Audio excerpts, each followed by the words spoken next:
Hi అండి, అందరికీ నమస్కారము. రోజు కార్తీక శుద్ధ ఏకాదశి కదండి. మనకి సంవత్సరం మొత్తం మీద ఒక 24 ఏకాదశులు అయితే ఉంటాయి కదండి. ఆ 24 ఏకాదశుల్లో కూడాను ఒక 4 ఏకాదశులు అనేటివి ముఖ్యమైనవి కదండి. వాటిల్లో కూడాను మనకి ఆషాఢ మాసంలో వచ్చే ఏకాదశి రోజు అంటే ఆషాఢ శుద్ధ ఏకాదశి రోజు శ్రీ మహావిష్ణువు పాలకడలోని యోగ నిద్రలో మించిన శ్రీ మహావిష్ణువు ఈ కార్తీక శుద్ధ ఏకాదశి రోజున మెలుకునే రోజు అంటండి.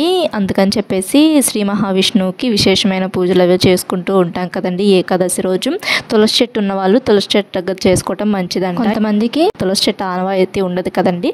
అలాంటి వాళ్ళు ఇంట్లోనే ఇలా పిండి దీపాలు అలా చేసుకొని పూజ అయితే చేసుకోవచ్చు అంటండి. నేను ఇంక ఇంట్లో ఇలా పిండి దీపాలు అయితే చేసి పూజ చేశాము. ఈసారి ఈ కార్తీక శుద్ధ ఏకాదశి శనివారం అయితే వచ్చింది కదండి. శనివారం ఇంకా ఆయనకి ఇష్టమైన రోజు కదా. ఈ కార్తీక మాసంలో శివుడికి విష్ణుమూర్తికి ఇద్దరికి కూడాను పూజ చేసుకుంటే చాలా మంచిది. ఓం నమః శివాయ, ఓం నమో వెంకటేశాయ. Thanks for watching.